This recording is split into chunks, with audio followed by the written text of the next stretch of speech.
Greetings and welcome to day 2 of the 2025 National Invasive Species Awareness Week. Our theme for this year's NISAW is Enhancing North American Biosecurity to Protect Against Invasive Species. My name is Christy Trifone-Millhouse, the Executive Director here at the North American Invasive Species Management Association, also known as NAISMA. Okay. Again, just a few housekeeping notes. We're excited to have you join us here today. Let us know in the chat where you're coming to us from. Also, after each presentation, please feel free to use the reaction button to let our presenters know that you enjoyed their topic for today. You'll see here we have quite a week planned for NISAW with presentations focusing on our theme of enhancing biosecurity at all levels.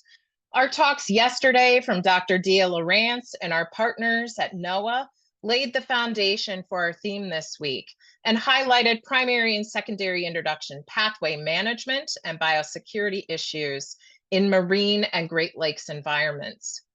We encourage you to visit our website to register for these events. If you're unable to attend live, we will be posting these presentations to our YouTube channel after this week's events.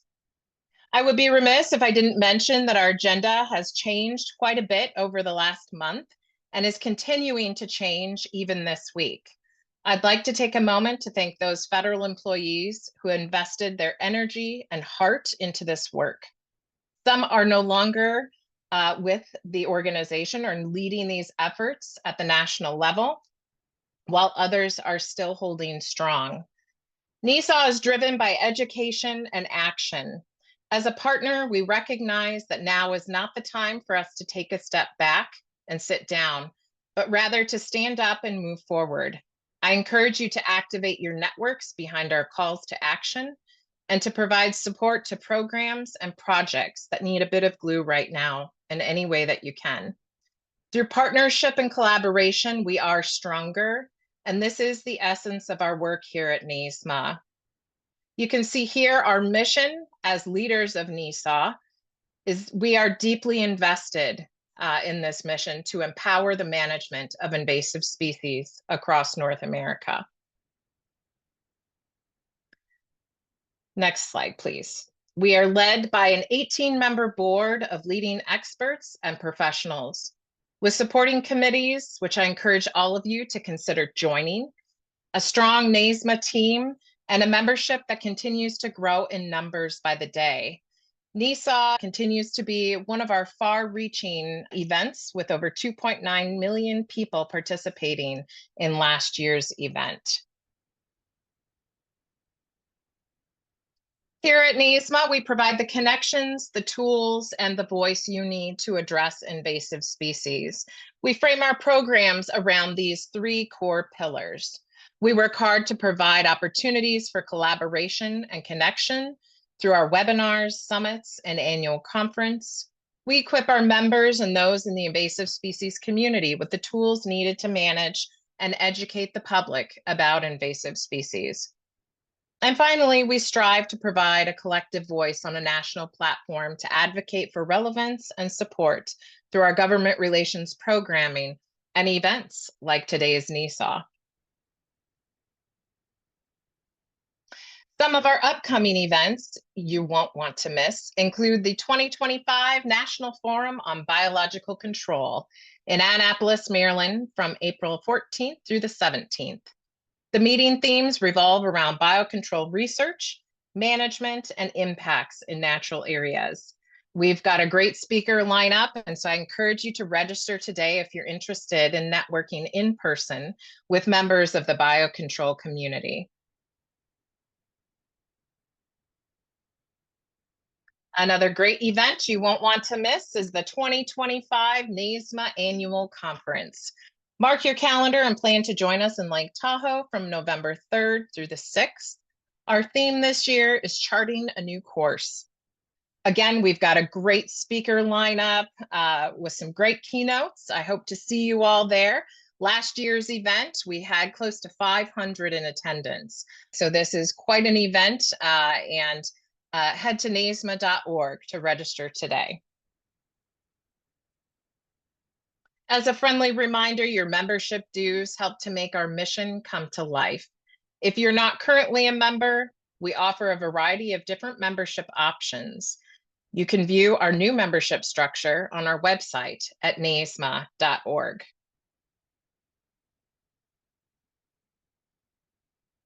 Want to sponsor NAISMA in a bigger way? Our new Premier Partner program is designed for you. Premier Partners enjoy benefits throughout the year, including acknowledgement on our website, at events, and more. And you can see here all of our 2025 NAISMA Premier Partners. We want to thank you for your generosity. You've helped to make events like NISAW possible this year. Okay, now it's time for the main event. I'd like to introduce NAISMA's Government Relations Manager, Mara Cunningham, who will be helping to moderate our webinar today. Mara? Hello, everyone. As Kirsty said, I'm Mara Cunningham. I'm NAISMA's Government Relations Manager. I'll be helping to moderate our presentation from USGS, which is Research Partnerships Enhancing Biosecurity to Reduce Risks of Invasive Species. I'm going to pass it off now to Paul Heimowitz to introduce his team members so they can begin their presentations. Paul, if you want to take it away. Great. Thanks so much, Mara. And Christy, thanks as always for such inspiring words to open up this webinar.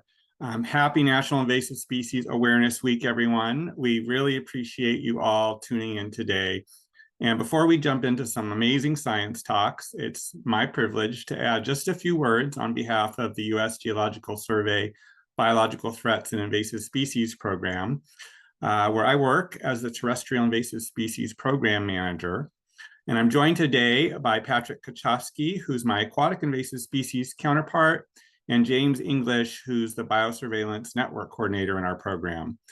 The three of us have the great pleasure each year to team up with the amazing folks at NAISMA to put together this webinar, and we're so grateful for all their support. For those who aren't familiar with USGS, we are the research arm for the Department of Interior. We provide science support to other bureaus like the Fish and Wildlife Service and National Park Service, and also co-produce science with other federal agencies, states, tribes, and many other partners. Our invasive species capacity runs deep with expertise spread across the US and territories, ranging from mosquitoes and brown tree snakes in the Hawaiian and Pacific Islands, to bufflegrass in the Southwest, to invasive carp and Phragmites in the Midwest, to Burmese pythons in Florida. James and Patrick and I were really excited by this year's biosecurity theme for NISAW because much of our science has a role in enhancing biosecurity.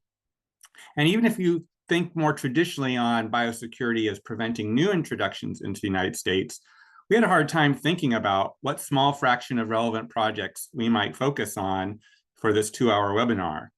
And then thinking more broadly about the definition of invasive species biosecurity and how that term really could apply to efforts aimed at containing existing populations so they can't readily expand into uninfested habitats and areas.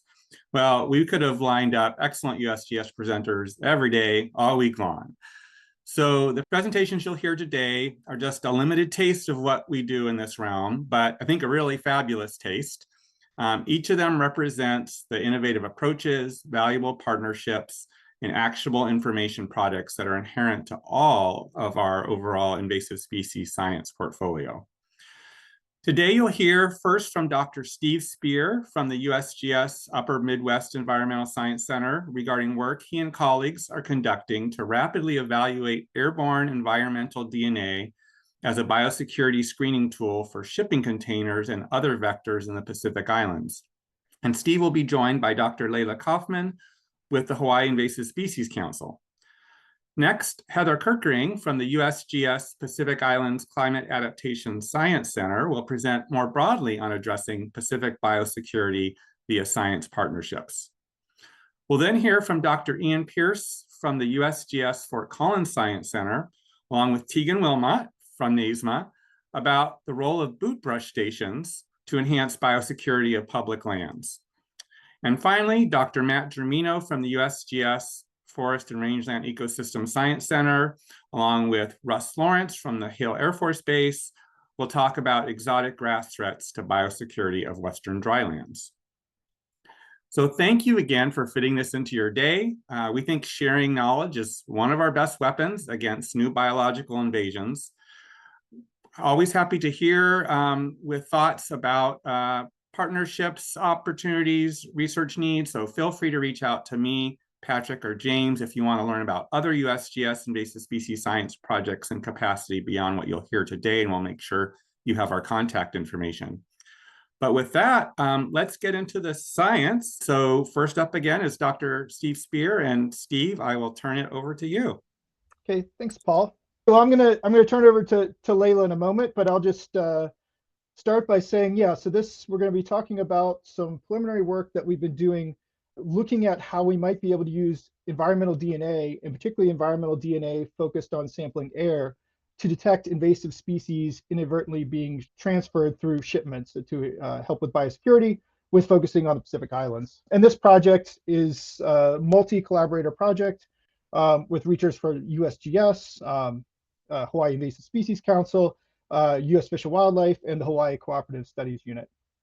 So with that, I'll turn over for the first part. Leyla is going to give us kind of an overview of why this is an issue and why we're looking at applying these tools.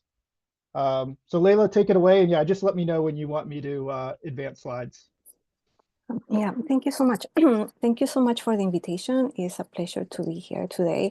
And yeah, I will start off by saying that I was involved in this project in my capacity of projects and research coordinator with the Hawaii Invasive Species Council. I continue the partnership with the U.S. Fish and Wildlife Service, and today I am again associated with the Hawaii Invasive Species Council. And I think we are all here today because we understand the threat that invasive species pose to our daily lives, to our health, to our economy, to our natural resources, to and specifically to our economy. Like in this slide, I show the annual cost of invasive species in the United States, and these are shown by region. And you can see they are shown in the billions annually. And for this specific study, these authors calculated the annual cost by compiling economic studies from 1960 to 2020. And you might think this is a high cost of invasive species, but I feel like this is still a grossly underestimation of the cost of invasive species in the United States. And this is because there are simply not that very many economic analyses that are very comprehensive out there.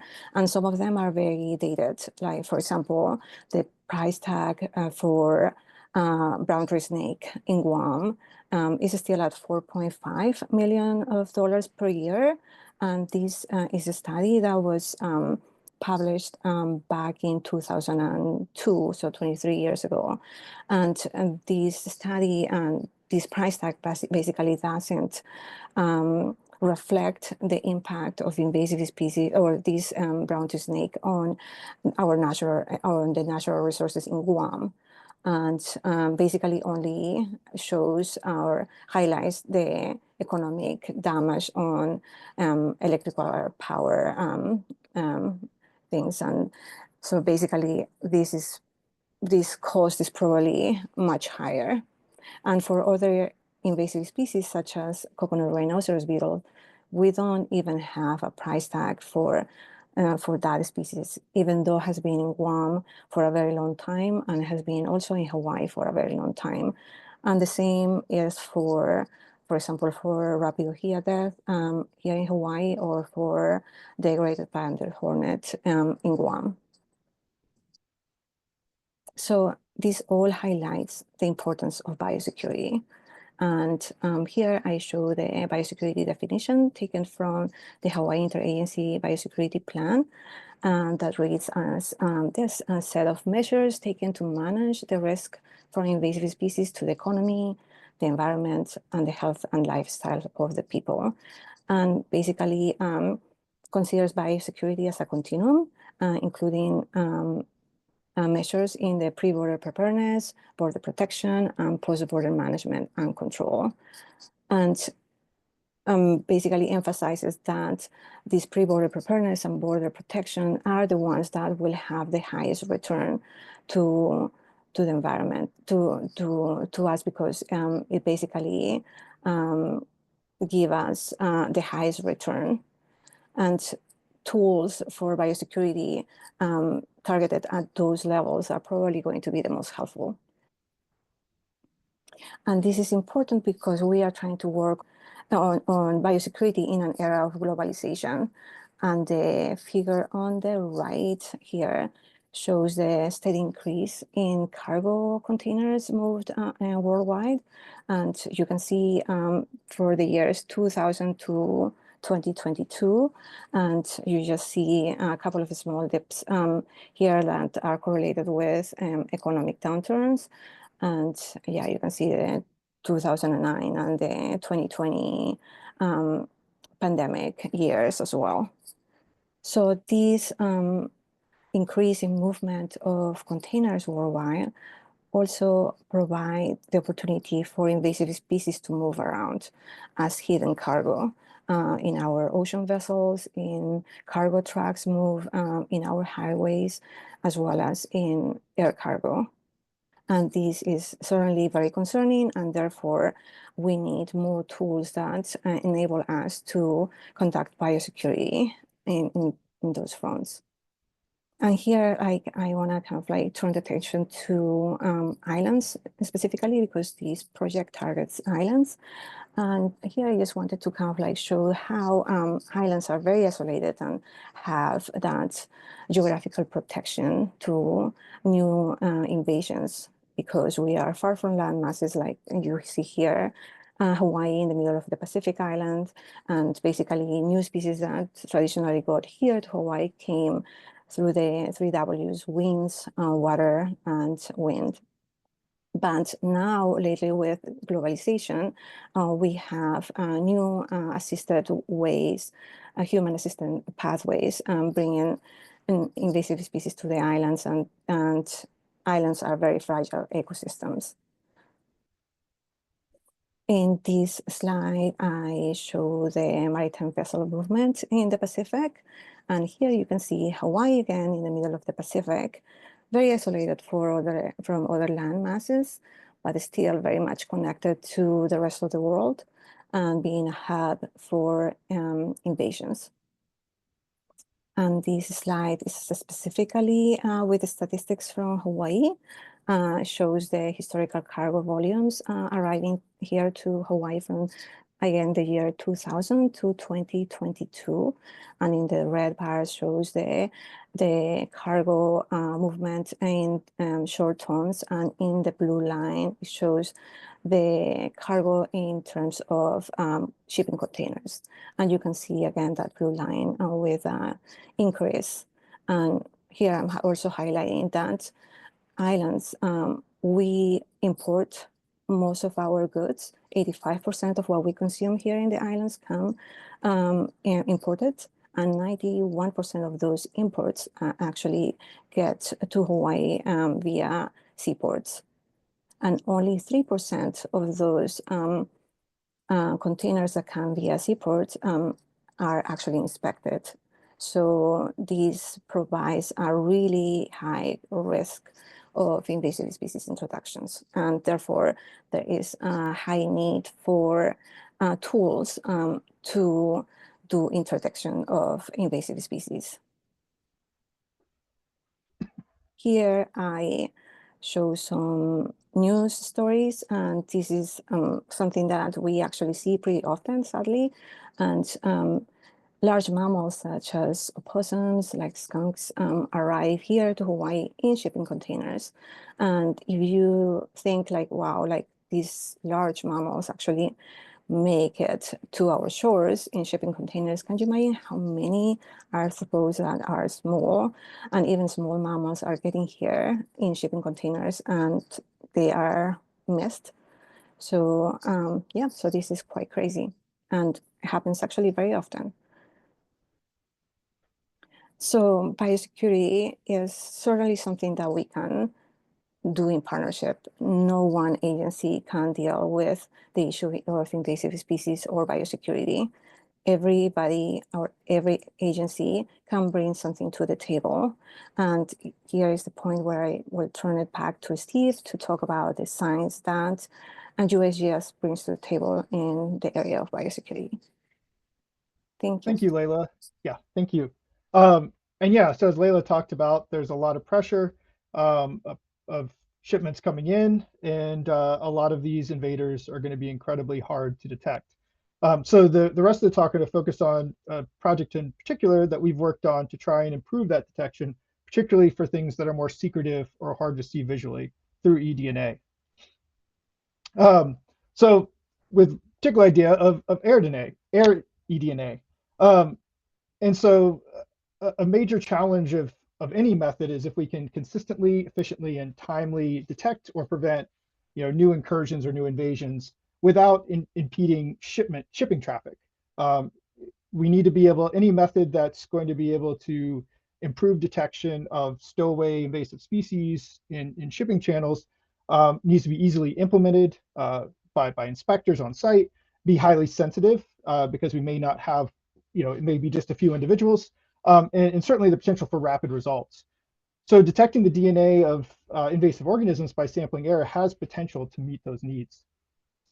And I'll take, I guess, a quick step back for those that may not be familiar with environmental DNA. I'm going to give a very quick overview, but what we mean by that. And simply, it's just isolating DNA in some fashion from the environment that you can use for species detection and monitoring. All species at some level are shedding cells in DNA, and we can take advantage of that to see if they've been around. Now, most examples are aquatic, and if you're familiar with eDNA, you're probably mostly familiar with, say, like filtering water and then running a genetic test to see if an aquatic organism is in there. So an example here, filtering from a river and seeing if a freshwater mussel was present. But eDNA can work for any environment. We just have to think about how we can isolate that DNA from that environment in the most effective way. So if you look at a terrestrial environment, this picture in the mountains, you don't see any obvious water except for, I guess, the snow on the slope. But there's actually DNA all over the place, even in terrestrial environments like this. There's DNA in the soil, on surfaces, but there's also DNA in cells floating through the air that get aerosolized. And in the past few years, there's been multiple studies that have actually looked at the potential of detecting a whole host of different organisms through airborne DNA, typically by filtering air, and have found that it can be highly successful, and that some species can be quite detectable with airborne eDNA.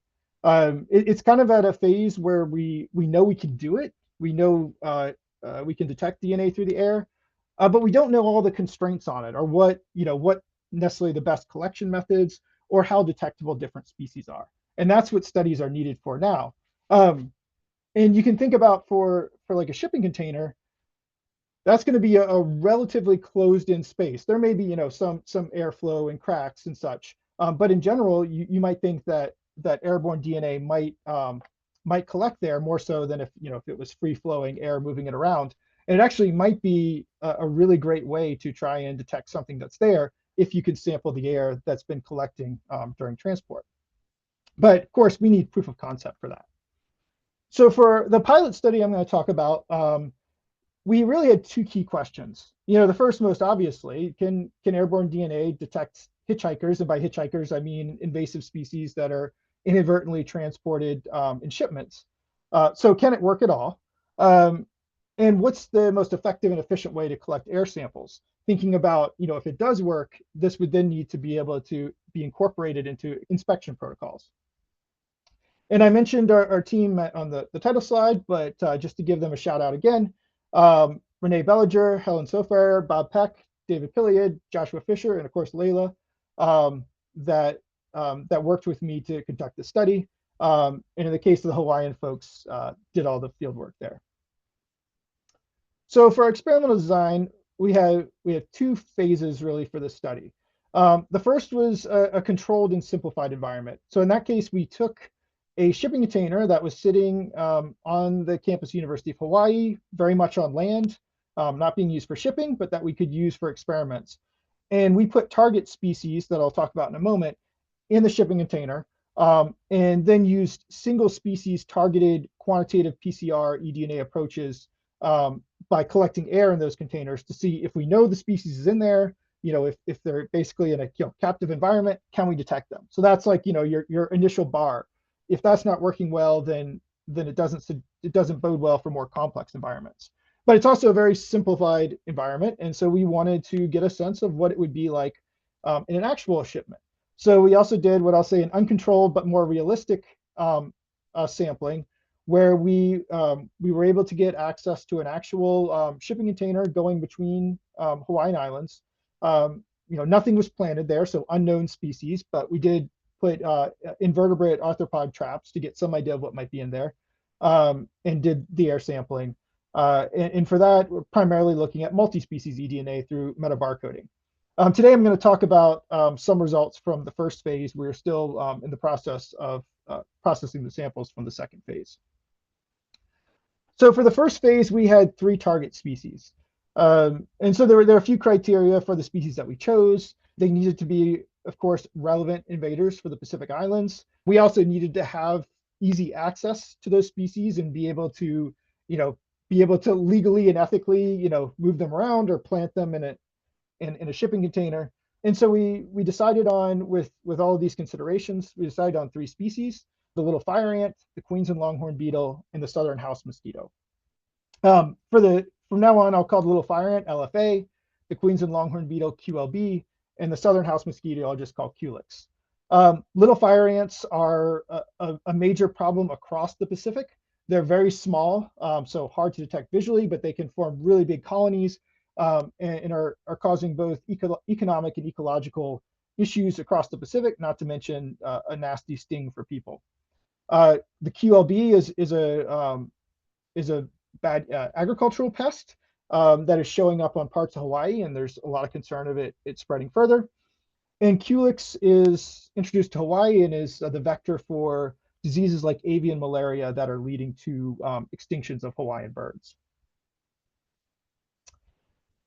And so we had our species that we were going to put in the containers, but how do we actually go about collecting air DNA? So a couple of considerations, because we're putting these in shipping containers, and while they're not completely airtight, there was an opening, that there was some airflow. It's not like you're going to have a lot of wind. And so while there are passive air collection techniques that you just collected in water over time just through the movement of the wind, that was unlikely to work in this scenario. So all of our techniques had to be active. And we were really focusing on filtering. So we needed some sort of power source, but it also had to be portable. We didn't have any electrical outlets in the container. So on the bottom right here, you can see the blue ring with the filter with a portable power pack. That was the main way we went about doing it. It has a computer fan behind it, and so it draws air through the filter, and you can put it out for hours at a time as long as the battery lasts. In the middle, you can see a vacuum. That's obviously a very active sampling. We sample manually for a few minutes at a time, and put a filter at the end of the vacuum. The one on the left is one that we use for the second phase, and it draws air through, but it actually has a cartridge that draws in the cells, and it actually preserves the DNA and RNA on that cartridge. I don't have results for that yet, but it's a little bit of a different handheld device for drawing air through. So we're mainly comparing these fan filters and the vacuum. And to give you an idea of what things look like, we had 3 sessions within the shipping container. So we had a control pre-session where we put out all the filters, we collected it for a few days, but we did not put any organisms in there. Then we had a week where we did the experimental test, where the layout of the airborne samplers was exactly the same, except in the middle we had enclosures of the 3 species. And then control, we removed the animals and took more samples, again with the samplers in the same configuration. And we had species-specific genetic assays using a technique called quantitative PCR. That's basically the main standard for doing eDNA. There didn't exist qPCR assays for LFA and QLB. We had to design these in our lab. But in our testing on known positive samples, they appear to be very sensitive, being able to detect less than 10 DNA copies. The QLix assay was a qPCR assay that was previously developed by USGS colleagues on this project in Hawaii that has previously been applied to aquatic eDNA samples to look at the distribution of QLix across the island. So just to give you a real quick overview of what we saw. So for the little fire ant, and I'll give more details in a second, we detected DNA through the airborne methods. So that worked. QLB unfortunately did not. We had a single adult beetle in that enclosure, and none of our airborne samples were positive. So at least with a single adult, it didn't appear to be working. We're still in the process of analyzing the QLix, so that remains to be seen. So I will talk about the LFA results. It worked really well. In fact, much more sensitive than we expected, because in this slide shows a schematic of the shipping container. Each of the circles represents where we had a filter placed, and the numbers there are of all the replicates, how many were positive. So before, and this is the first phase, the control phase. Before we even put any ants in there, we had an 86% detection. Now we don't, your first thought would be, is this contamination? But there's no evidence that would be the case, because all of our true controls, like samples where we knew for sure that there was no DNA in there, that were like lab controls and such, were all negative. And we do know that LFA was in the area of the shipping container. We didn't expect LFA to get into the shipping container. We don't know that they did. And we didn't expect that there would be so much that air coming into the container would be detected. So we can't say exactly where the source of this, other than that we know LFA is in the area, and we did not think that would lead to detections without putting LFA in there.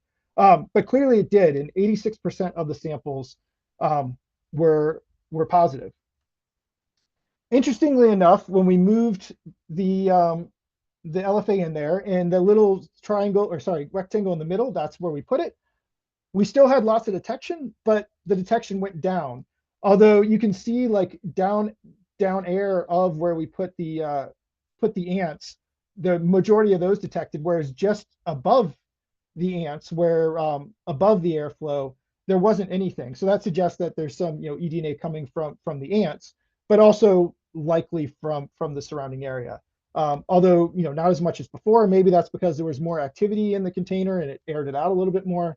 It's hard to say, but we're still getting the majority of detections.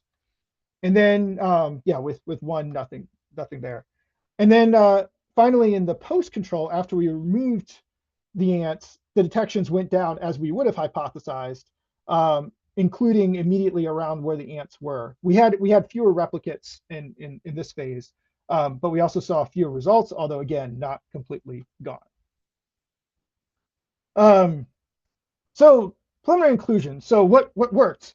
LFA appears to be highly detectable through air sampling, which I think is good news, given that these are really small invertebrates that can be hard to detect otherwise.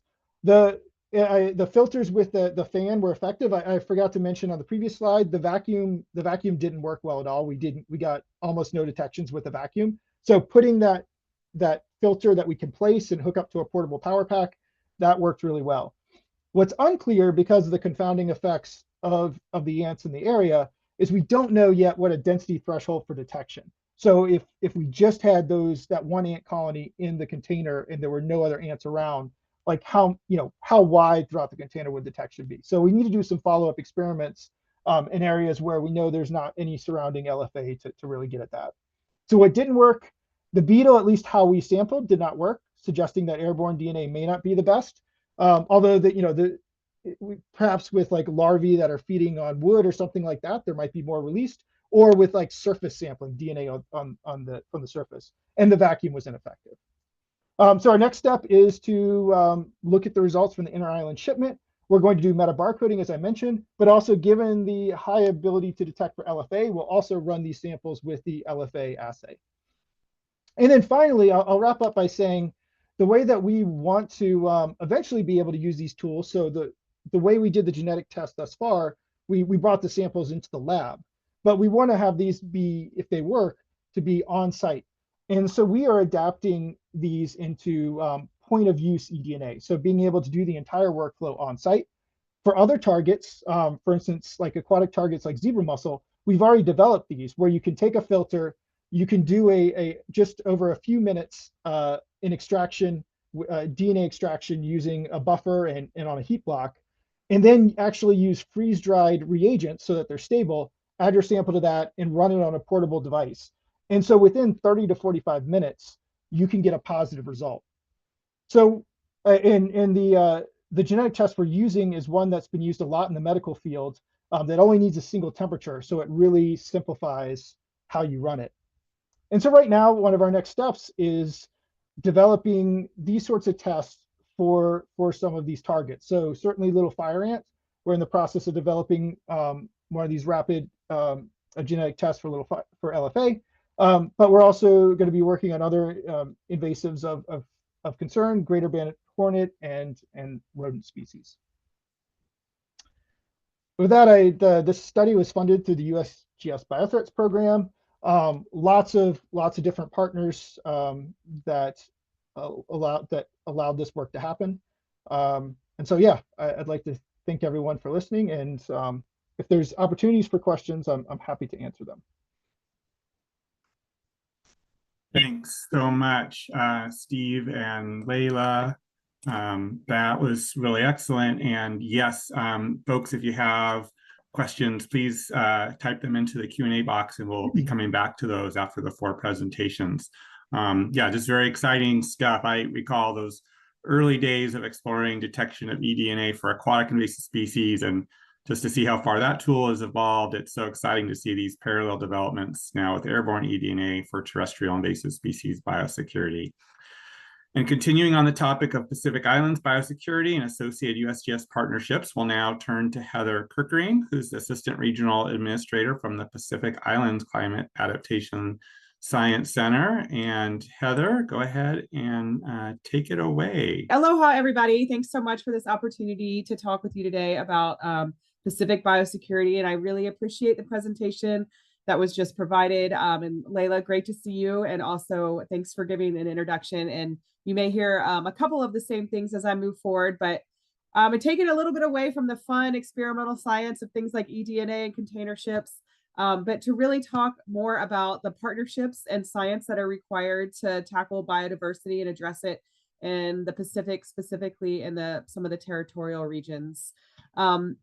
You know, I'm representing here USGS, and you may not know that there's a lot of effort in science or effort that goes on into developing these partnerships and networks to be able to make sure that the science that USGS does is applicable and can be used in any decision making. And so there's a lot that goes on within the Department of Interior to do that. And so I appreciate this opportunity to share that with you. I will be the only speaker for my session today. Not everybody could make it, but there are authors from the Office of Insular Affairs and then USGS Pacific Islands Climate Adaptation Science Center, which is who I'm with. And so with that, I will move forward. If you saw at all the abstract leading up to this presentation, again, it's a little bit of what I was just saying, that I'd really like to focus on the strategies and partnerships that the Department of Interior and USGS use to work and build the region before we can even embark on completing valuable science for the territories. And it's a true topic it's a true effort for almost any topic, but in this case, we're really focusing on biosecurity and the importance of that.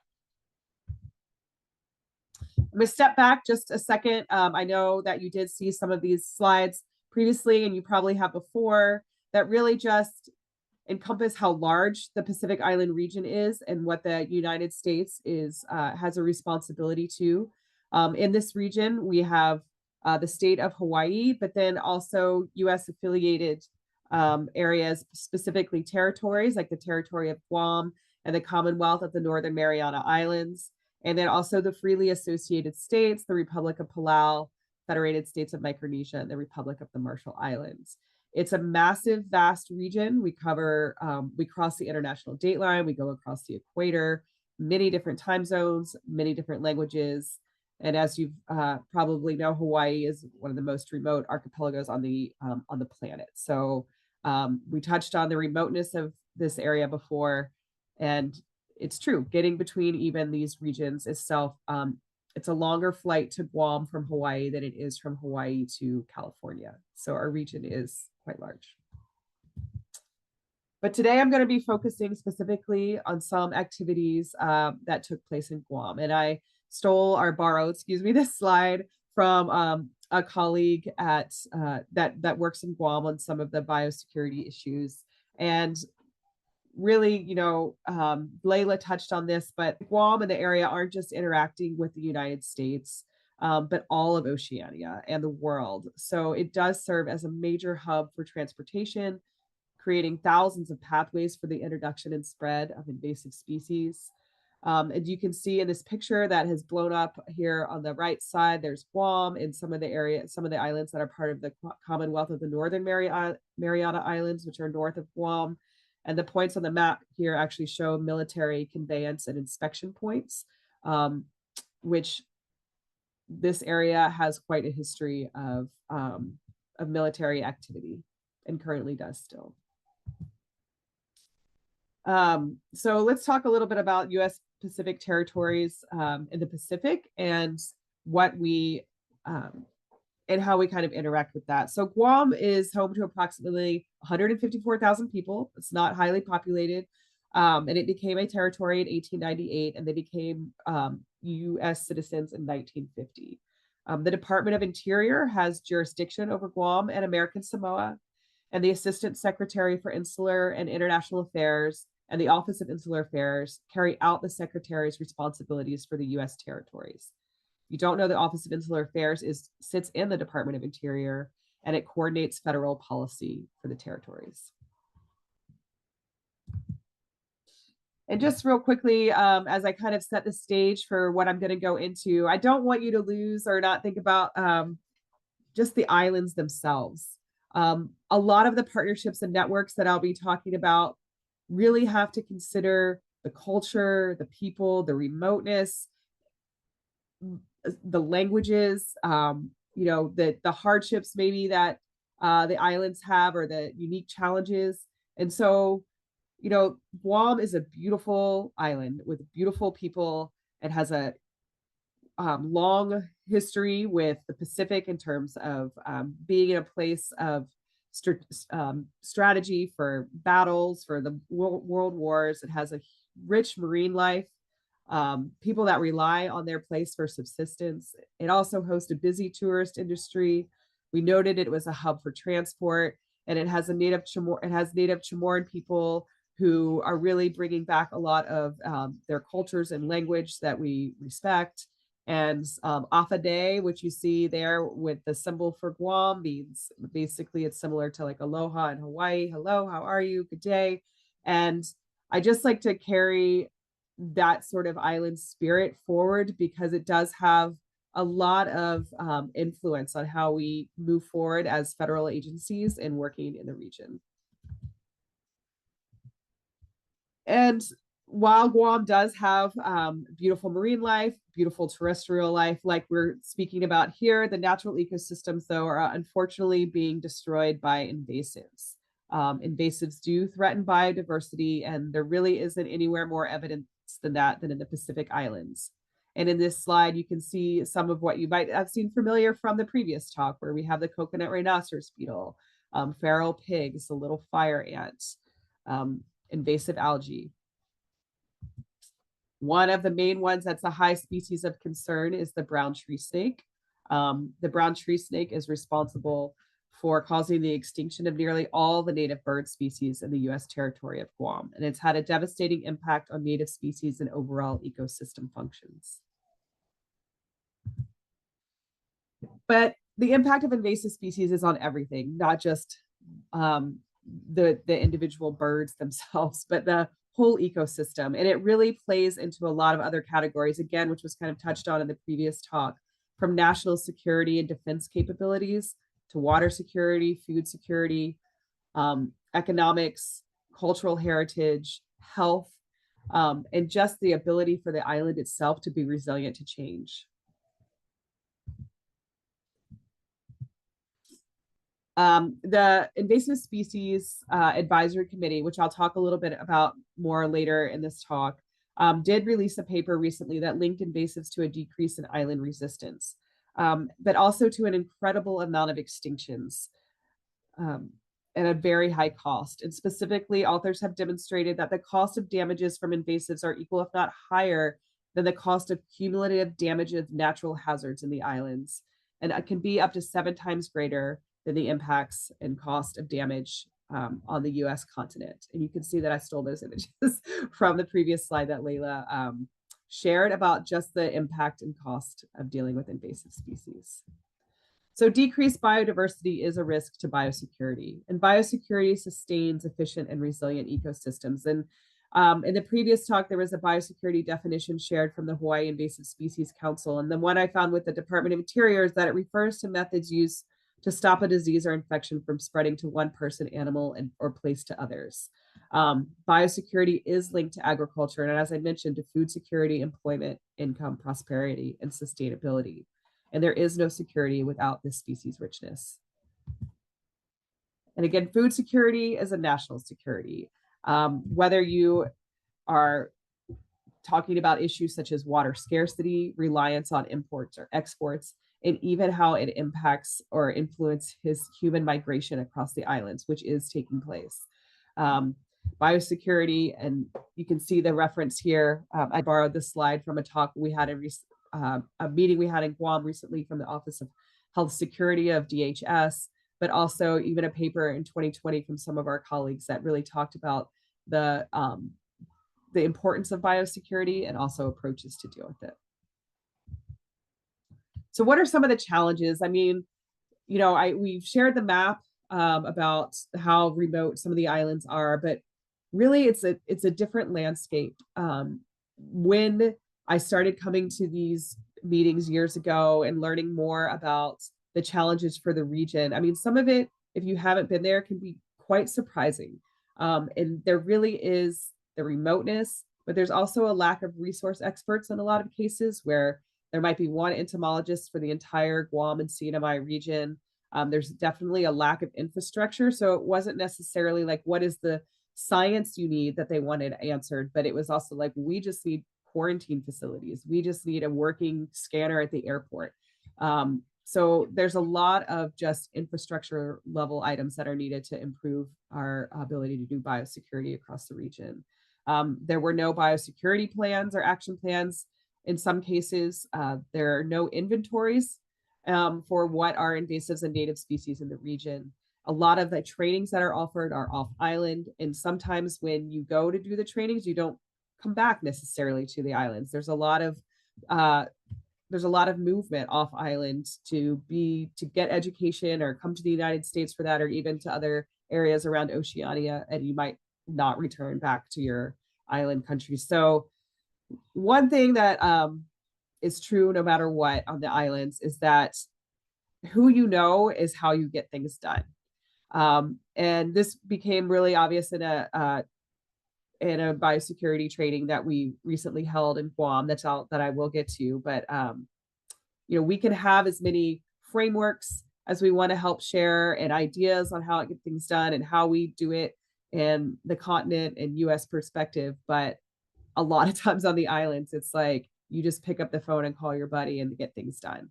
And I think it's really important to recognize that, because it's a form of action and communication that we can't just come in and change, but that we need to work with in order to really enhance our efforts. So these challenges were not unnoticed. And after years of not being able to meet due to COVID, one of the first efforts that was held was the Pacific Ecological Security Conference that brought together 105 participants, 14 countries, and delegations. The USGS, I was there to help represent our region, our efforts to the PESC. But I think one thing that really came out of it was that, we can really highlighted some of the things that we can work on as the Department of Interior, and specifically the Office of Insular Affairs. So I'm going to switch to how does DOI advance biosecurity in the Pacific Islands?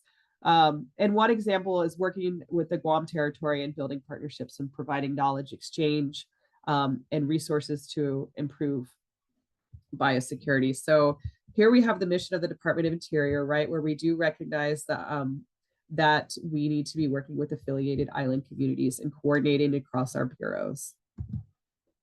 And the Office of Insular Affairs, who is responsible for coordinating federal policy in the territories and assisting with fulfilling our obligations, also has a role, and they support invasive species prevention and control efforts through funding that Congress has provided.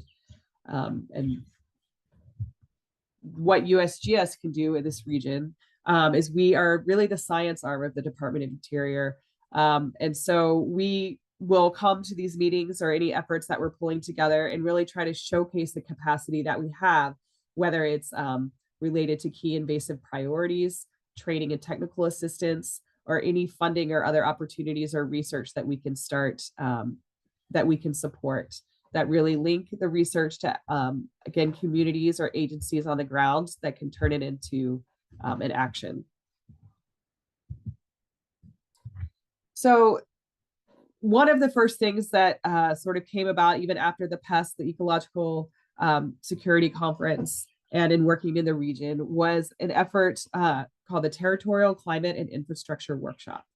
It has been held annually in Honolulu since 2022. It is really an exemplary effort that I know the Office of Insular Affairs works very hard to pull together, where there are representatives from across the territories to come and really share their needs and inputs on a variety of topics, whether it's infrastructure or water or broadband, but also invasive species. And here's a picture of, I think this was the 2024 one at the Hawaii Convention Center. And it's very well attended, and it's been very useful to gather information on needs and gaps. But one thing that USGS does here too, and you can see this is a breakout group at the meeting. And this particular one was right there, the roundtable with the Department of Interior, where we had representatives from the Fish and Wildlife Service, Park Service, USGS Insular Affairs, a variety of USDA groups, NOAA, Hawaii, and US Indo-PACOM. And we will have the opportunity at those in those instances to also showcase what USGS can bring to the table. For example, this fact sheet here talks about what USGS does and what we can do. And the real goal is to connect what agencies and communities, what resources we can pull together for the region. It also shares contacts, but we work on maintaining these relationships and partnerships constantly. It isn't just like when the workshops happen, but year round. In this last Territorial Climate and Infrastructure Workshop, after learning from the past ones, it's an effort where we can, again, convene the territory's primary leads on biosecurity and invasives. But there was an effort from the Office of Insular Affairs to reach out and have representatives from each of the territories, and in this case, Guam, you'll see on this slide, to really share what their main needs were and what they felt like how they felt the US government and federal agencies could potentially help them meet those needs and challenges. And so those were gathered prior to the workshop to help inform how the sessions were going to go, but also to help start forming biosecurity trainings specifically in each territory. So this is an effort that just took place last month, which seems like a long time ago right now, but in the mid-January of 2025, there was a Guam on-island biosecurity workshop. So back in 2023, just to step back just for a second, the Office of Insular Affairs co-sponsored the first regional biosecurity training. So that was not just Guam, but the regional territories with the US Department of Ag and the Department of State. And the purpose there was to enhance understanding of biosecurity and invasive species and challenges, and develop goals and actions and build strategies. So I'm not going to go into that one specifically, but more focus on the activity that just took place called Building a Better Biosecurity Framework in Guam. And this picture here, just to show you, is if you ever lose your luggage in Guam and going through there, and not lose it, but it needs to be inspected, it goes here to their inspection facilities right beside the airport. So this was just a quick grab of one of the first days and the topics that we were trying to cover. But really, the goal was to strengthen local capacity and biosecurity measures, promote the protection and restoration of culturally significant island and coastal ecosystems, and enhance resilience against invasives. And I didn't have an opportunity or space to put all the logos from the various people that participated, but it really was spectacular in that it brought together really high level directors from even FEMA to also the stevedores, which are the individuals who are working on the port and looking at the container ships and really inspecting everything that comes in and comes out. So the other unique aspect of this particular workshop was that it was really Guam led. So in the past, there'd been a lot of effort from the agencies to sort of help bring this all together. But in this case, the Guam took the lead and their own agencies on who would come, what the focus would be on. And it was really an opportunity where we could demonstrate the capacity building and the ability for these individuals to put on the show themselves and not have it just be, here come people that host the meeting. It's like, we're putting this together and we're making this work for Guam. So it was very special experience. So some of the outcomes, just briefly, there was a 3-day workshop. It's a lot of conversations, a lot of presentations, but things that came out that were going to be really helpful for biosecurity planning are establishing a port biosecurity team, updating invasive species management plans for the stevedores, improving cargo and commodity management. And we had NAFAC, or the military, there in the ports, identified responsible agencies for invasive species management and HACCP planning. So you can see all the acronyms there, but basically, again, a wide range of agencies, local, regional, and national, and enhancing regional collaboration between the various invasive species councils, universities, and agencies. But there are a lot of other ways that USGS came to play into some of the outcomes and what the future action items are going to be. So, for example, the need to develop a Guam biosecurity manual. There were several existing biosecurity plans in existence. One in particular for us was the United States Department of Interior Invasive Species Strategic Plan that helps to inform their biosecurity manual that they're working on. Some of the other outcomes were incorporating language into landscaping contracts that require proper green disposal waste. And that's important too, because there's a lot of green disposal, especially after some sort of natural hazard or typhoon. In this particular workshop, FEMA agreed to become a non-voting member of the Guam Invasive Species Council to improve disaster response coordination, and biosecurity teams to deploy different materials they need to inspect supplies before disasters.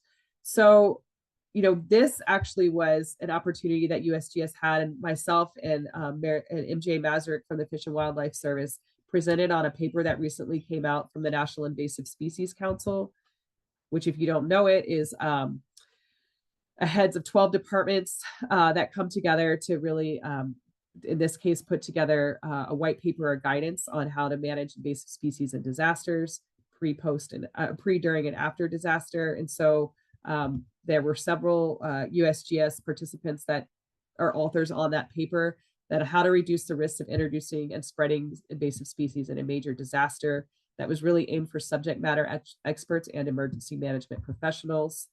And again, you can just see the authors on there. So Paul, who's facilitating this session, was a lead author as well, but led by Brian Falk, who's the NISC lead. And I had mentioned this paper earlier, but there is an advisory council, non-federal advisory council to the NISC that had put out a paper recently in October 2024, talking about island resilience as American resilience and impacts of invasive species on the islands. where they came out with suggestions to expand federal support, enhance programs, address gaps, meet island-specific needs, and improve education. One thing that also came out from the Guam outcome was to focus more on EDRR, early detection and rapid response, and biosecurity inspections and early detection. And I just want to highlight that there is a really great effort led by within USGS specifically. I know James English has a large role in the EDRR, and also others within the Department of Interior like Hillary Smith. But they've developed this new EDR framework that's being used to help with the Guam outcomes. And then there are papers that I haven't mentioned yet within the NISC and ISAC that are also assisting with this. That also includes in this the development of the information system. So new technology solutions was something from the Guam outcome that they really wanted to focus on, and Siren is one way to do that. And I just want to highlight here, a lot of this conversation goes on in something called the DOI Pacific Islands Biosecurity Team, which meets regularly to kind of discuss these issues and how we can expand further to the islands. One thing I had not mentioned yet, but which is huge out here, is the USGS Brown Tree Snake Team. It now sits within USGS Pearse, the Pacific Island Ecosystem Research Center, which is based on that Big Island, but they have a team in Guam. So they are tackling the biosecurity issues there. And really just to highlight here at the end that islands are at the forefront of species prevention and management, and that it's really, this is my last slide. So there really is a strong love for Guam and an interest in national security and also biosecurity, and really looking at and managing invasive species. So thank you to everyone who helped do anything related to what I presented, but also want to acknowledge the Office of Insular Affairs and all of our Guam colleagues that put on an excellent biosecurity training last month. Aloha. Thanks, Heather. That was excellent. Great job painting a picture of all the biosecurity science needs and opportunities for such a unique and vast region, and how those truly do weave into national scale efforts. We'll keep moving on, and we're going to now turn to Dr. Ian Pearse with USGS and Teagan Wilmot with NAISMA to do a little sole searching, as in the soles of boots and other footwear targeted by boot brush stations. Sorry for that pun, I just can't help myself sometimes. Ian and Teagan, take it away. So I'm going to, first off, thank you for the previous presentation on the great, the social issues surrounding invasive species management. This is going to hone in really sharply into a specific tool that we might use in preventing invasions in terrestrial landscapes. This is a project on the biosecurity effectiveness of boot brush stations. So this is a project that has been a collaboration of the USGS. This is myself, Michaela Phillips, and Paul Heimowitz, who just introduced this talk, and in collaboration with NAISMA, who everybody here is involved with. So I would be remiss to not mention that the main person involved in this work, Deidre Yeager, she started with us and has done a tremendous work on this project since she began it in November of last year. She unfortunately is not working with the USGS anymore, and that leaves the project, frankly, as a bit of a bit dead in the water at the moment. But it's an idea that I think is really important for us to consider, and something that I would love to to think about with many of you here as an important tool in biosecurity at the local scale. So many thanks to Deidre, who put together much of what's good about this talk. The ugly slides and bad puns throughout it are my only additions. So when we're thinking about managing invasive species, there's the idea backed up by a lot of data that the most effective time to do this is very early on in the invasion curve. That if you can catch things early before they are present, or at the very early stages of introduction, that is the time when you can have cost-effective management, when you can prevent establishment or fully eradicate a species. If it goes beyond that, the costs go up considerably. And this is really the basis for a lot of our rationale in biosecurity. Find things early and prevent those invasions. When we think of biosecurity, we're often thinking of fairly large scale efforts. We're thinking of national borders and things like that.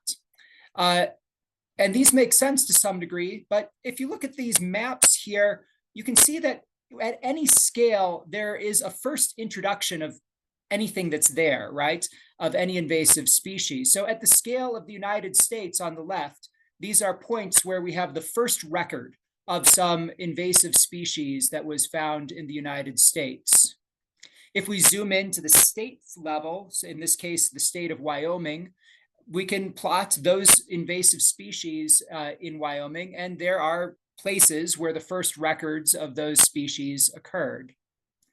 And at the very fine scale at Crook County up there in the northeastern corner of Wyoming, we could do the same thing and find those hotspots of where invasive species first enter a relatively smaller type of area, even though counties in Wyoming are actually pretty big still.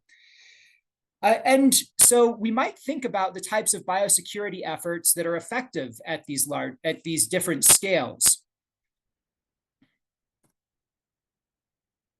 At that large scale, we're pretty familiar with this already. We go through border crossings and checkpoints, and this is a pretty natural place to have biosecurity efforts for invasive species because it's an area where we control the movement of people and goods.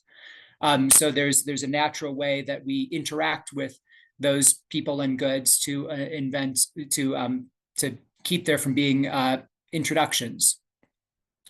If we go down in scale, at state levels, we have some level of inspections for agricultural pests, perhaps, or many people are familiar with inspection stations for boats to prevent the introduction of aquatic invasive species. But there aren't nearly as many tools at that scale for the prevention of terrestrial invasives in natural areas because we don't really control the flow of people or goods at that level. However, when we get to individual land management units, again, there may be an opportunity to prevent spread at that very local scale. And the tool that is used in a lot of natural areas where most of the movement of people is on foot or on bicycles or things like that. We have invested a lot in boot brush stations to try and knock off any invasive plant species or others from people's boots. So boot brush stations, a pretty straightforward concept, right? That you go to these things, you scrub your boot on these brushes, and presumably that takes off some of the seeds or propagules of pathogens or small animals that might be living on the bottoms of your shoes so that they're not introduced into a new area. These tools are becoming very widely used, and that's what Teagan Wilmot, the co-presenter of this talk from NAISMA, is going to talk about, their program to get many of these tools out into the public. However, there's a lot of questions about when they're most effective. And while we might all have some concept of what a boot brush station looks like, because many of us have seen them at trailheads or used them there, there's actually quite a diversity of how these tools are used and where. And there's probably a lot of diversity as well as to when they're effective. So on the left, we have our dryland sort of site with a boot brush station. But these tools are also used in the management of invasive species or prevention of invasive species onto islands. Many times people will mount these stations on boats, for example, so that anybody entering a remote island is decontaminating their gear and particularly their shoes. And at the other far extreme, we have, things like boot brush stations, boot scrapers, or foot sanitation used in all sorts of tools or all sorts of ways. This picture looks a lot like one that I remember at my grandfather's house on a farm. But you also see these in industrial settings, A lot of, there's actually quite a large literature on sanitation, like in the chicken industry, to prevent the spread of diseases in that area.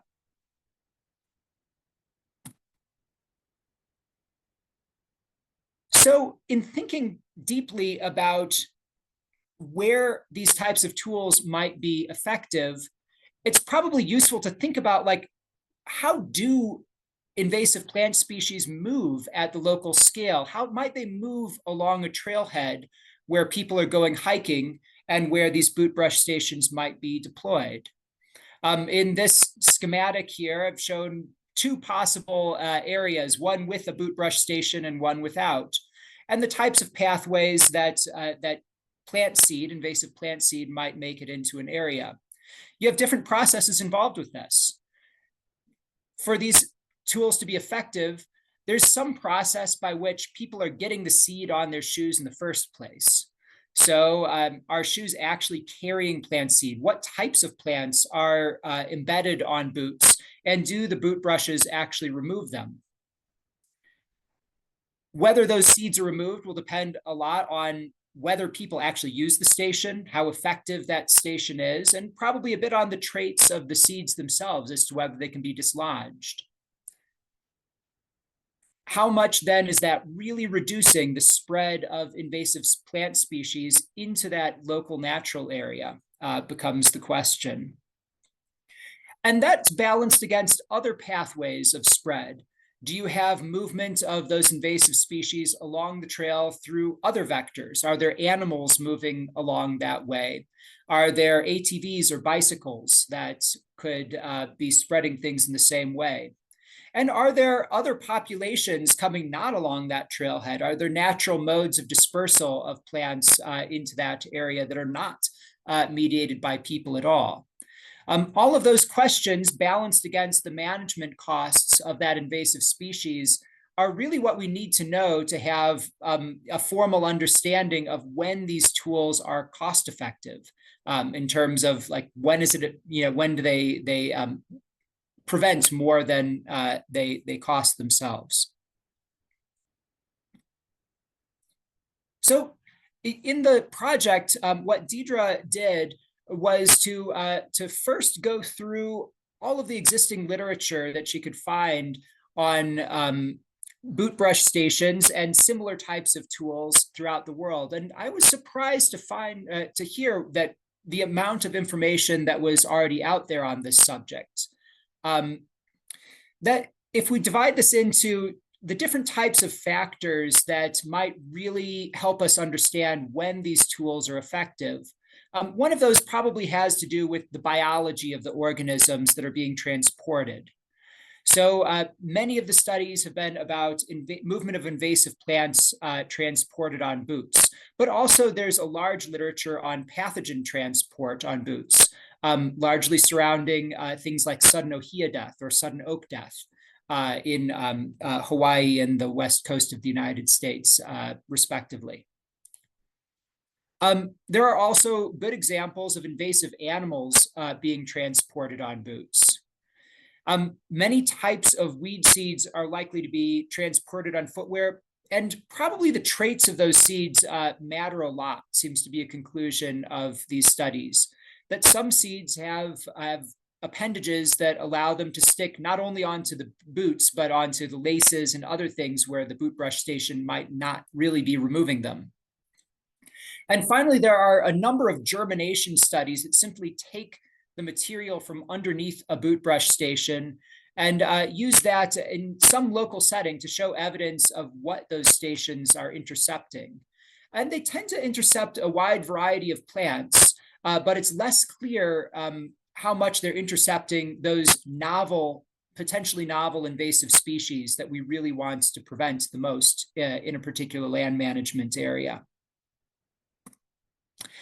So summarizing some of this work, largely just putting this up here so that we have a record of some of these results that Deidre has found. There are a number of studies out there looking at the biological components of the efficacy of boot brush stations. As we move forward, I think this hones our thinking down to a few key ideas that are knowledge gaps that we probably should learn more about.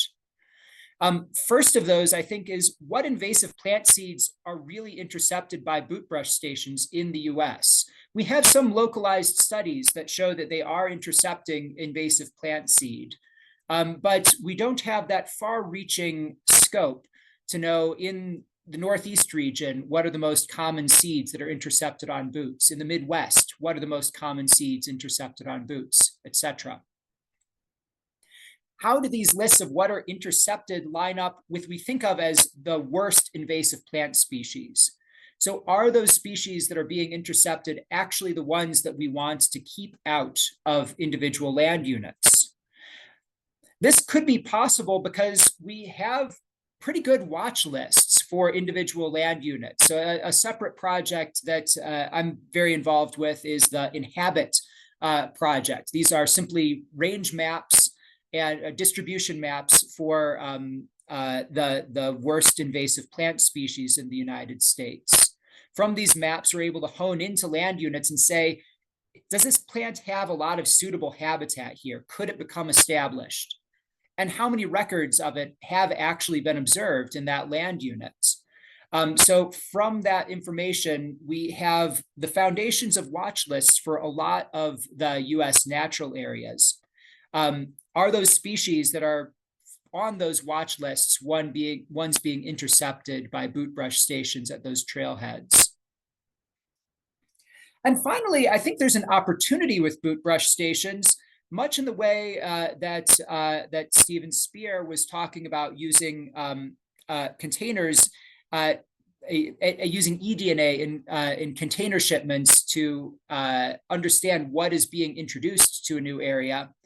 Could we use that gunk underneath a boot brush station to really better understand what is being introduced into an area? Can this be an early detection tool so that land managers have some sense of the species that they should most be on the lookout for along their trail systems? There are a number of physical considerations when thinking about the efficacy of boot brush stations. Obviously, the soil conditions probably matter a lot for this. If it's muddy out, there's simply more mud seeds to your boots and more seeds that can be embedded within that mud. There are studies that attach known amounts of seed to shoes and then just go walking and try and find where those seeds fall off the shoes. And the main finding of a bunch of these studies is that most seeds fall off pretty quick, but some can be held on the shoes for a really long time and get dislodged only after, say, 5 kilometers. So this is a lot like the distribution curves of a lot of species. Most things don't go very far, but every once in a while, things can move a really long distance on shoes. Station and design and maintenance seems to matter. That many of these have bristles that wear down eventually, or have designs where they can get clogged up with mud or other things. And finally, the location of the stations might matter a lot. This is an image of a very involved station in New Zealand, where it's virtually impossible to avoid this thing when going and hiking on this trail. Whereas many stations are placed in a place where you might not naturally think to use them when you're going on a hike. So yeah, again, just putting down in writing some of those ideas that I mentioned before. The big outstanding questions, I think, in this realm really have to do with those physical traits of seeds as well as the physical environment. How do different sorts of seeds travel along trails? We know that some seeds can move quite a long ways, but do we know much about how seeds with burrs travel on boots and are dislodged where in the environment in a park?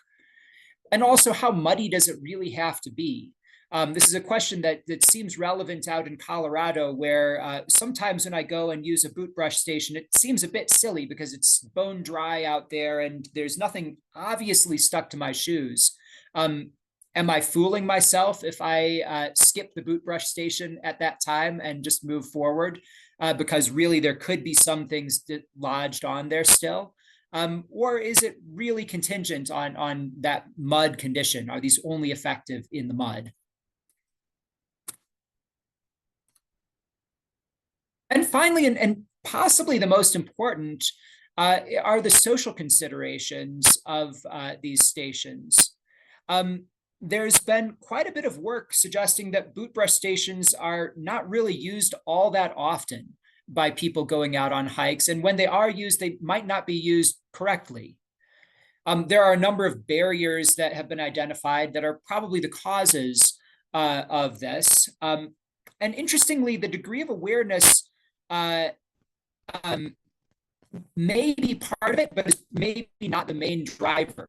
The degree of awareness of invasive species issues in some studies was not really linked to the behavior of people cleaning their footwear. But recreation populations seem to show willingness to change their behavior and understand the benefits, particularly if they believe in the efficacy of these stations. And various sorts of media beyond signage may be important for spreading that news. Again, just putting in some texts for people, the studies that have been done to look at these various features of the social environment surrounding boot brush stations. One that I wanted to highlight, which I think is really interesting and I think demonstrates a lot of the issue here, it was a survey done of Appalachian trail hikers published in 2022, where about 78% of these hikers, when polled by these researchers, agreed that invasive plant species are indeed a global threat to biodiversity. 78% agreed that hikers can spread invasive plant species via their clothes, shoes, and gear. 73%, so still a pretty high number, agreed that boot brush stations can remove non-native vegetation and invasive plant species from boots. But only 1.3% of hikers said they always brush vegetation and soil from their boots before and after trail use. 37% said they sometimes did. But still, like that seems to be the area of disconnect here. And some of the work that others have done suggests that uncertainness around the efficacy of these stations is part of why there is that disconnect, that people don't feel entirely sure that it's doing a whole lot, that maybe it can remove non-native vegetation, but is it really at that moment when I'm going on a hike? So I think this is an area where providing that demonstration of when these things really are the most effective could help to give people the evidence they need to make decisions when they're going out hiking. So the big outstanding questions in the social area in my mind are there simple ways to make people notice boot brush stations more? So when you're at a trailhead, what can we do to make it really easy to notice the station and to use it? And could hikers be convinced to use these stations more? And I think having that general awareness of when they are most effective is going to be a valuable tool in doing that.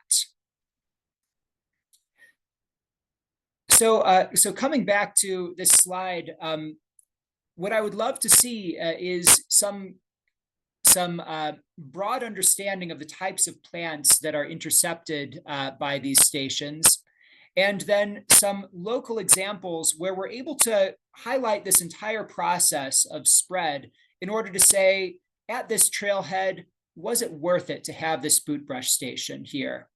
Knowing that these stations, compared to the cost of control, are minimal, are really, really cheap. So potentially there's a value to them, even if they only stop one out of many potential plant introductions.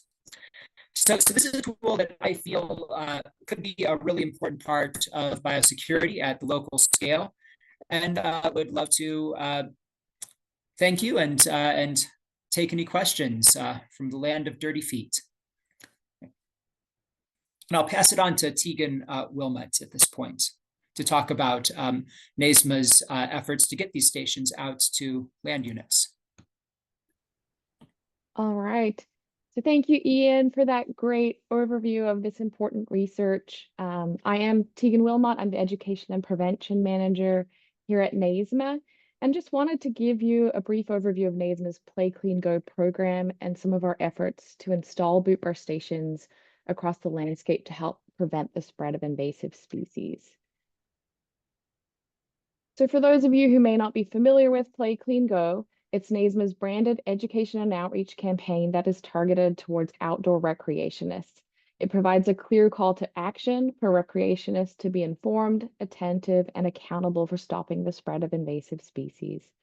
The campaign was first developed by the Minnesota Department of Natural Resources back in 2012, and NAISMA has carried the trademark for Play Clean Go in the United States since 2019. Ultimately, the Play Clean Go campaign seeks to change recreationist behaviors, and we do this by removing prevention barriers and by providing educational resources and physical tools to incentivize the behavior change. And we also use consistent messaging across jurisdictions. A recent participation trends report by the Outdoor Industry Association indicates that approximately 20% of the population over 6 years old who are participating in recreational activities are casual day hikers. So hiking is a really popular activity. And between 2019 and 2023, 22.2 million more Americans over the age of 6 were participating in outdoor recreation activities. That is a total of 175.8 million people participating in outdoor recreation activities in 2023. And this all means there is an increased opportunity for the introduction of invasive species through recreational pathways and especially via footwear. So you've already learned a lot about boot burst stations in Ian's presentation. However, I wanted to highlight why we find this tool to be so valuable to the Play Clean Go campaign. And that is that these tools allow us to overcome so many barriers to behavior change. There's no need to remember to bring equipment with you. The tools are already available at the trailheads. If you are unsure of how to clean your shoes and use the equipment, there are clear instructions available on site. And if you are unsure why you need to take this action, there is information about invasive species and their impacts. You also can see other people taking this action, making it more of a social norm. And additionally, we have taken steps to make these stations more accessible by making the information available in multiple languages, providing lots of customization options for the signs, and providing the opportunity to highlight different organizations that have committed to preventing the spread of invasive species by including their logos on our interpretive sign panels. Since NAISMA started distributing boot burst stations across the landscape in 2020, we have distributed over 500 stations to 46 states and counting. These yellow states are scheduled to receive stations as part of one of our current grant projects. While many of these states only have a handful of stations so far, others have installed dozens of stations in an effort to prevent the introduction and spread of invasive species on public lands. Here you can see the number of boot burst stations distributed to the top 15 states on the right-hand side. And on the left-hand side, you can see a clear increase in the boot burst station sales between 2022 and 2024. This corresponds well with the increase in the number of people recreating and land managers wanting to take proactive steps to provide these prevention tools on the landscape. These sale numbers do not include some of our bigger grant projects. I'd also like to briefly share with you some of our notable projects. In 2023, we completed the distribution of 30 boot brush stations and 30 replacement brushes, thanks to funding from USDA APHIS.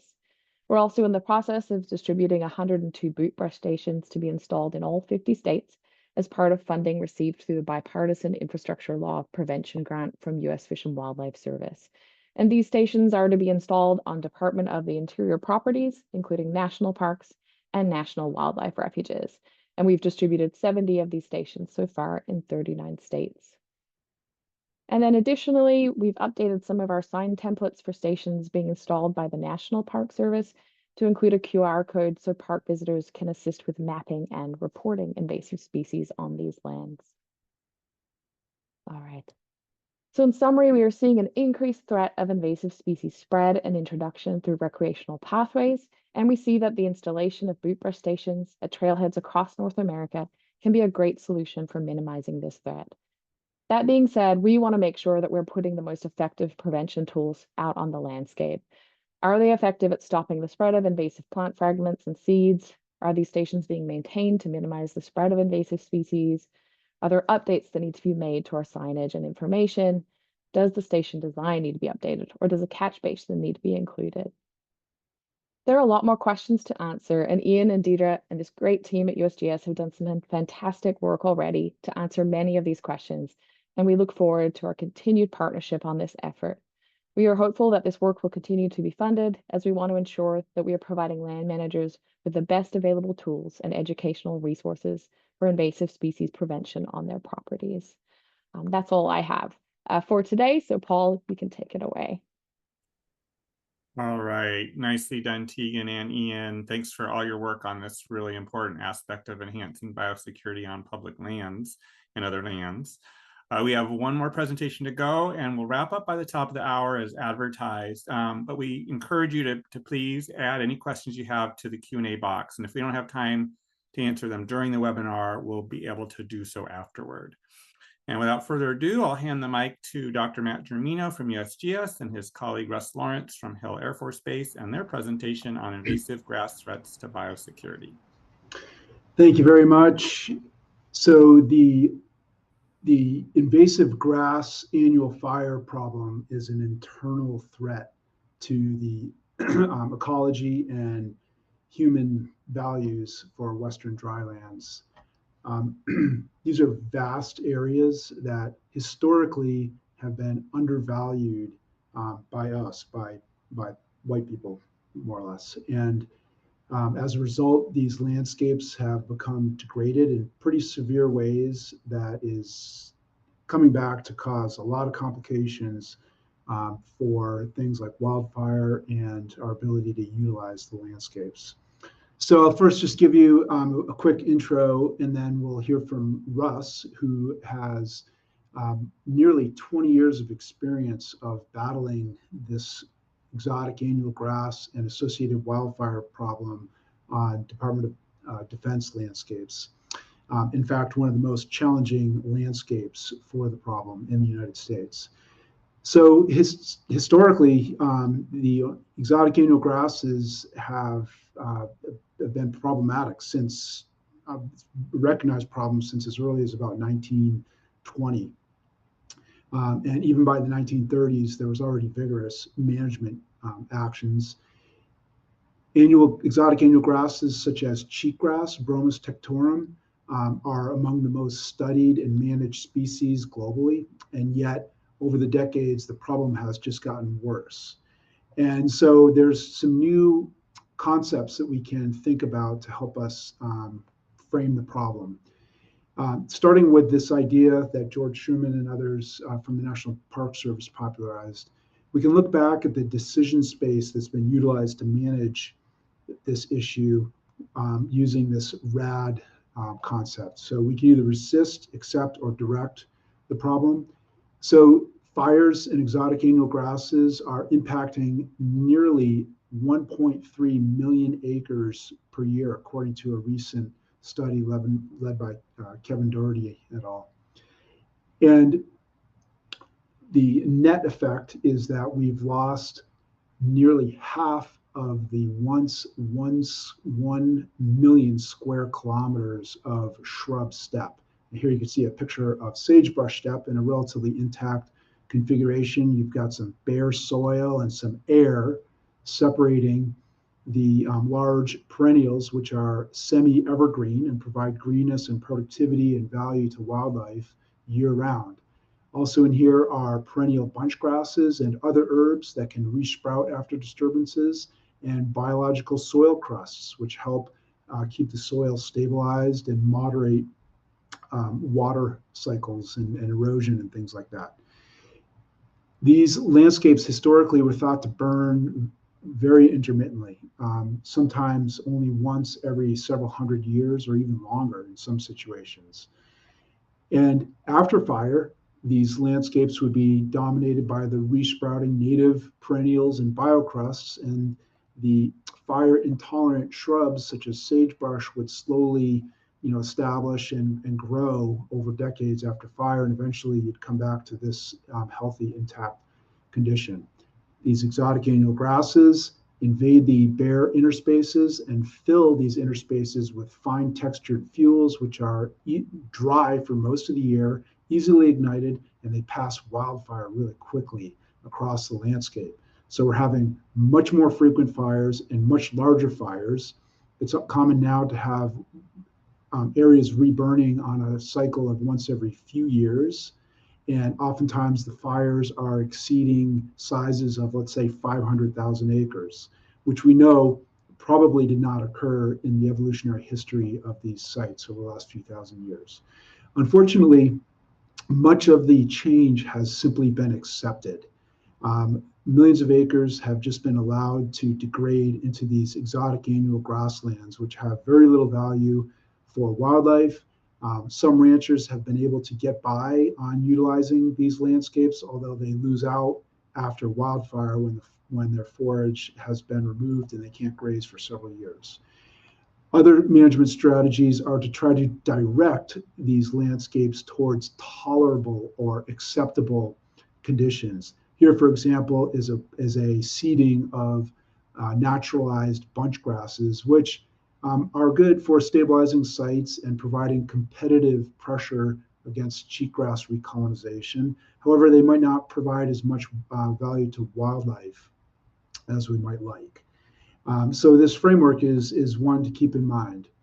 The perennial grasses are critical for giving these landscapes resistance to reinvasion through their competitive interactions with cheatgrass, medusa head, ventonata grass, and other exotic annuals, and resilience following wildfires because they can resprout. So that's a little bit of background for you. Let's hear from Russ now about what he's observed at the Utah testing range that's part of Hill Air Force Base in Utah. All right, thanks, Matt. So yeah, we've been dealing with this cheatgrass, annual grass problem, as well as Russian thistle, the tumbleweed, and Bassia species as well. And why? I guess the first thing I would say, we have vast landscapes. We manage over 1 million acres at Hill Air Force Base. It's 1/10 of all Air Force ownership. We are a bombing range and a testing range. And so there's a lot of activity that goes on there. But why does the Air Force even care about this? Why would the military care about this? Well, it's twofold. One is that we want realistic training environments for our soldiers, for our pilots, as they are looking at the landscape and doing their thing. The other reason is we also need to be cognizant of really sustaining the military mission in the long term. And that means that as species become listed or, sensitive, those kinds of things, that we want to make sure that there isn't anything out there that will keep the mission from rolling. And we all know that at times threatened and endangered species can do that. So it's in the interest of the military to have really good land, and comparatively, actually, to our neighbors, we're doing a decent job. It's not perfect by any stretch. We do start fires and so forth. All right, so where we are, you can see there in Utah, the red is the Utah Test and Training Range, and also Dugway to the south there. The yellow is our airspace, and to fly these kinds of fighter jets and everything else, and to do these missions, you need a lot of airspace to do this. So that just gives you a context of where we are in the country, but we are in the Great Basin, and the Great Basin is where this big issue is happening. So this is what we want the landscape to look at. This is one of our really good habitats. You can see a lot of shrubs and bunch grasses, and there's some forbs in here as well. And Matt touched on that. Okay, we do a lot of vegetation surveys, just like Matt and his team, and we're really grateful to partner with them as well. But he already explained the space between vegetation, the biological soil crust that you can see there, but it's a good mix of bunch grasses, forbs, and shrubs. As cheatgrass starts to invade, which you see in the background of this image, you start getting a degradation of these habitats. You start seeing the shrubs die out. You see the crust actually going away, being busted by the cheatgrass and other annual weeds. And that's when, you know, we do these surveys, so it's kind of a trigger to, you know, alert us, number one, that this is prime for burning, but it's also and not burning that we want to do, but burning that would happen with a mission, or, you know, puts us on alert for that, or to do a restoration. And as this progresses, you can see that we have entirely complete die-offs of shrubs. The soil is completely, the soil crust is almost entirely gone, and we almost have just complete annual grasses. And so when we have fire, it actually does shut down the mission. They have to shut down flying operations and so forth in the particular areas where the fires are. And so there is a delay, and very much impacts to the military mission when we have these fires. Okay, and so I use this to talk to colonels and other high-ranking officials, or just anybody that really wants to listen, our range operators and so forth. Matt, if you will make one click, you can see I show a delineation. There we go. A delineation between the weeds, or the annual grasses, and the native vegetation. And you can see that difference between the space that is created with the native vegetation versus the annual weeds. And then I also explained that with each fire that we have, it takes more and more of the native component away, which makes our job a lot more difficult to protect species and really protect that mission that's going on. All right, so we do a lot of restoration projects, and we are trying to get these good bunch grasses growing again, as well as sagebrush and other salt desert shrubs in our area, which are really important. So anyway, that's just an image of it's not perfect. You see some weediness to this, and we've learned a lot over the past 20 years, and no matter what, no project is absolute 100% perfect. So fire, we talk about fire. You've seen a lot of images. Fire, these can be very fast moving fires with cheatgrass, and they really do have an impact on this landscape. It changes soil, it changes the whole vegetation structure. And when it burns these salt desert shrubs, they never come back. They just don't on their own. And so we're caught in this cycle if we don't actually go in and do something and mitigate for it. And you can see on this vast landscape, this is a training area, and you can see we have some big fire scrapes in there. You can see a parcel there right in the middle that was spared the fire because of those, but these fires still continue to burn pretty heavily and impact us. Even when we go in and do some treatments, it takes time for these treatments to get going, and it takes water. It takes water timing to be perfect. Things do change. We're warming quickly in the springs, and we're not getting the water when we need it to get good stuff to grow. But we are trying. Just some habitat that's lost. Each fire, when we lose this pinyon juniper kind of stuff, habitat, there's a species that's petitioned right now, the pinyon jay. This is a direct impact to that kind of habitat and stuff that we need to protect with these fire breaks and another thing I'll show you here in a second, to be able to protect that kind of habitat and protect the mission overall, so we don't have any restrictions placed on us.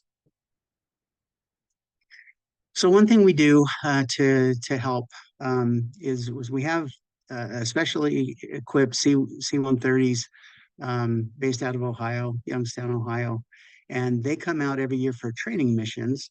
But as a benefit to us, I will back up. They do a lot of spraying for mosquito control after hurricanes and things like that. But they also come out to us and they spray our targets to keep them free of invasive species. But we've used them to spray Imazapic, which is a pre-emergent for cheatgrass, and have got some pretty good impacts from this kind of spraying. We follow it up the year after with restoration efforts, and we're able to spray, approximately 1,600 acres every year, and that's just based on our budget and so forth. We have a small budget, but we don't pay for the plane because it's training, so that saves us tons of money that way.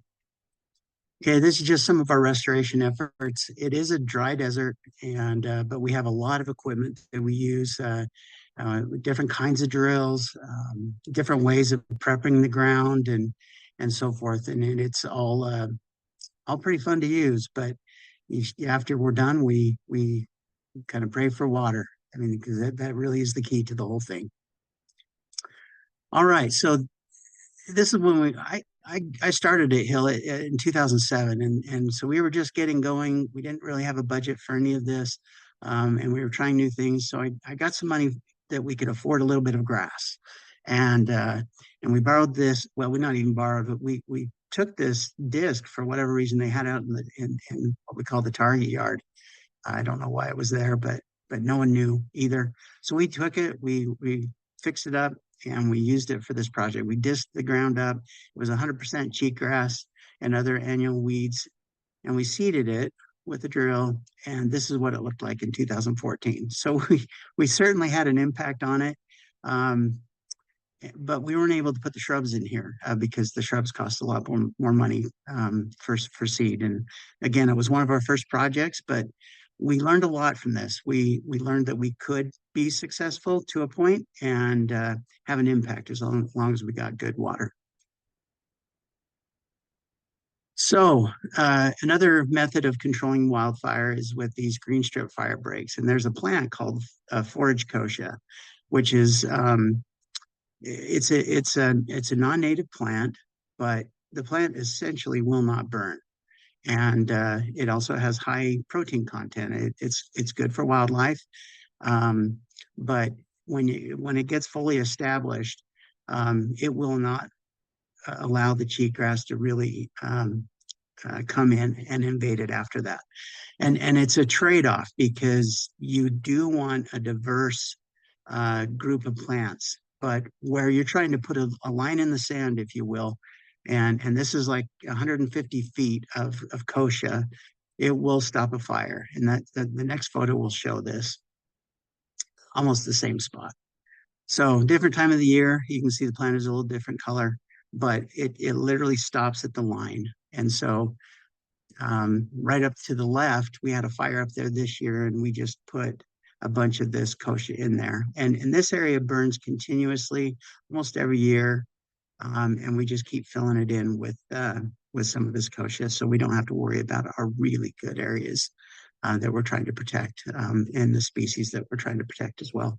And I just have restoration projects in the background, that light tan color. This is in the fall.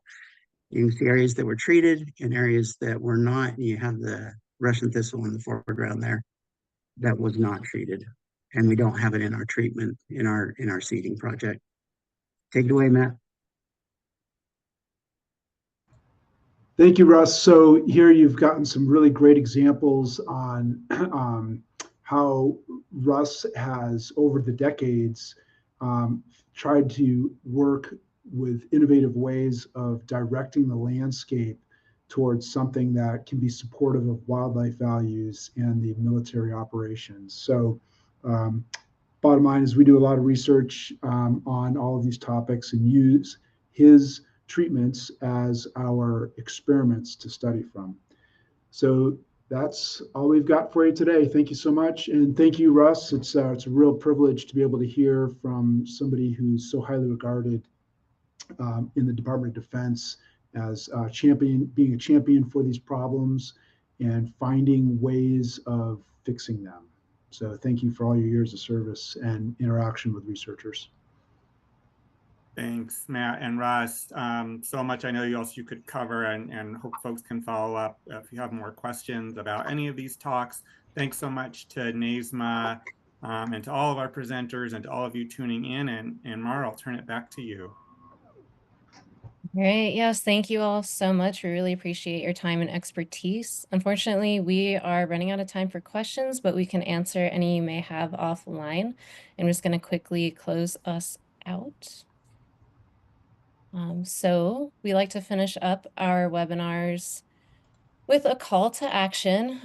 We are asking you all to talk to your legislators about reintroducing RAWA, the Recovering America's Wildlife Act, which would be one of the most significant investments in wildlife conservation and invasive species management in a generation. It would open up thousands of jobs and invest millions of dollars into these efforts, and it is an incredibly significant bill. So if you want to scan that QR code, hit the link in the chat, send a message to your representatives, we would be very grateful. And last, we do have more webinars for the rest of the week. If you would like more information, like exact times and how to register, please visit our website at naisma.org. And thank you all so much for attending, and thank you again to our presenters. We hope to see you all for the rest of these webinars during the rest of the week. Thanks.